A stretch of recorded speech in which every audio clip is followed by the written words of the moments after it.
बेचारे हमदर्द हैं, समझ। जनाब लुकमान ने, सुनिए बहुत तवज्जो से, जनाब लुकमान ने अपने बेटे से कहा, बाबू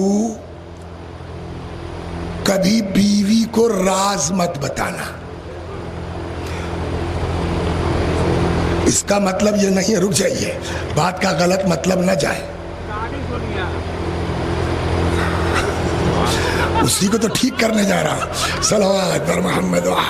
हाँ देखिए, दीन कहता है, इमाम कहते हैं कि अपनी बीवी से कहा करो बार बार आई लव यू। थोड़ा अंग्रेजी का बदनाम लफ्ज है, मैं आपको हदीस सुना दूं, उसूल काफी में है। इमाम सादिक सलामुल्लाह अलैह, इमाम सादिक सलामुल्लाह अलैह फरमाते हैं कि अगर कोई शख्स अपनी बीवी से कह दे इन्नी उहिब्बुक, बोलिए सर क्या तर्जुमा होगा इंग्लिश में इसका, इन्नी उहिब्बुक का, इन्नी उहिब्बुक, मैं तुमसे मोहब्बत करता हूं। इमाम फरमाते हैं मरते मर जाएगी, औरत के दिल से तुम्हारा वो जुमला निकलेगा नहीं। तो ज्यादा ऐंठो मत मौली साहब, बीवी से प्यार से बात करो, मोहब्बत से बात करो, मगर इसका मतलब ये नहीं है कि कुल कच्चा चिट्ठा उसको सुना दो, कब बेइज्जत हो जाओगे भरोसा नहीं है। सलवात ही सुनाना ये तो लुकमान ने कहा कि सलवात बर मोहम्मद, बेटा तीन काम जिंदगी में करना मत। नंबर एक, कभी बीवी को राज मत बताना। दो, पुलिस मतलब मफहूम यह है, तब इस तरह की पुलिस तो होती नहीं, पुलिस वालों से दोस्ती मत करना। तीन, नए पैसे वाले से कभी उधार मत लेना। नौ दौलतिये से कभी, एक उस्ताद थे हमारे, कहने लगे बताओ बेटा अमीर और रईस का फर्क जानते हो? हम चुप हो गए, हमें पता ही नहीं रहा। कहने अमीर और रईस का फर्क ये है, एक जगह गए अशरा पढ़ने, वो पुराने लोग थे बेचारे, तब तक कुछ लड़के आए, कहने मौली साहब रतिया के हमारे को यहाँ पढ़ दिया करा। ठीक है यहीं रहेंगे पढ़ देंगे। अब जब 12 मुहर्रम आई तो वो जो थे, कब उन्होंने लिफाफा अटैची में रखा पता ही नहीं, लेकिन जो नई के लौंडे थे आए, कह लो मौली साहब गिन लो, ये फर्क है रईस और अमीर में। सलवात बर मोहम्मद। समझा? तो बेटा नंबर एक, कभी बीवी को राज मत बताना, कभी पुलिस वालों से, कभी नौ दौलतिये से उधार मत लेना।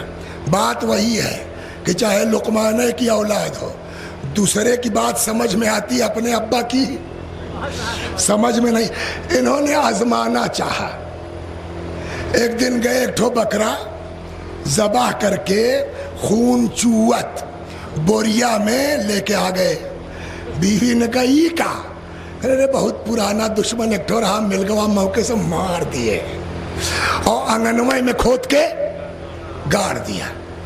एक पुलिस वाले से खूब अपना भौरी चोखा चलने लगा। एक साहब नए नए सऊदिया से आए थे, कहें यार तनी 500 रुपया देते, उधार ले लिया। बीवी से कुछ टुलफुन हो गई, बेचारी दुश्मन थोड़े है मगर औरत है ना, जब गुस्सा आएगा तो आगे पीछे नहीं सोचती ये लोग, इसीलिए दीन कहता कुल मत बताओ इनको। सलवात बर मोहम्मद। इजहार इश्क करो, इजहार मोहब्बत करो, मौका मिल जाए हाथों पैर दबा लो, मगर कुल मत बयान करो। सलवात बर मोहम्मद। हम बिला वजह हमने तुम्हारा तरफ थोड़े अब तुम खुद से समझा रहे कि हम मैं कहा थे। सलवात बर मोहम्मद। बस जल्दी जल्दी हो गया, चीखने लगी हमारी वजह से बचे है तू। अब्बा वो बेचारा पता नहीं कौन रहा ही दफनाए है, अब्बा जाए के दीदारगंज बताई दे। वो इत्तेफाक से सिपहिया ने लिया सुन, वो आके मुधिया के ले गया इनको, कोई दोस्ती काम नहीं आई। रास्ते क्या हो के लिए मर्डर, अरे यार मोरा पैसा है भैया, पैसा दे दो तब जाओ। समझ गए। बहरहाल हाकिम तक पहुंचे, हाकिम ने कहा क्या बात है, का ऐसा आप اتنے بڑے باپ کے بیٹے یہ ایسا کیوں کیا؟ کہنے ان سے کہیے کہ کہاں کیا میں نے صاحب، میں بھی لاش لاتا ہوں صاحب۔ گھر آئے، اب مہرارو بیچاری غصے میں کہے کہ دشمن تھوڑے ہے، لیکن نکل گیا نہیں تو اپنا لگایا پولیس والا، بتا دی جگہ، کھودا گیا، بوریا نکل آئی، لے کے پہنچے حاکم نے کہا کیا کہ ان سے کھولو، کہو دروگا جی سے، کھولا تو بکری کے سر، ہڈی، کہ یہ کیا ہے؟ کہ میرے باپ نے مجھ کو سمجھایا تھا تو ہم آزما رہے تھے، تو نہ ان سے روز بھوری چوکھا کھاتے ہیں، انہوں نے نہیں پوچھنے کی زحمت گوارا کی، بیوی ویسے چلائے پڑی، اور وہ صاحب نہ جان کو پڑ گئے مورا پیسوا دے دو تب جاؤ۔ تو کہنے کا مطلب یہ کہ ہر کس و ناکس کے آگے ہاتھ بولیے مت پھیلاؤ۔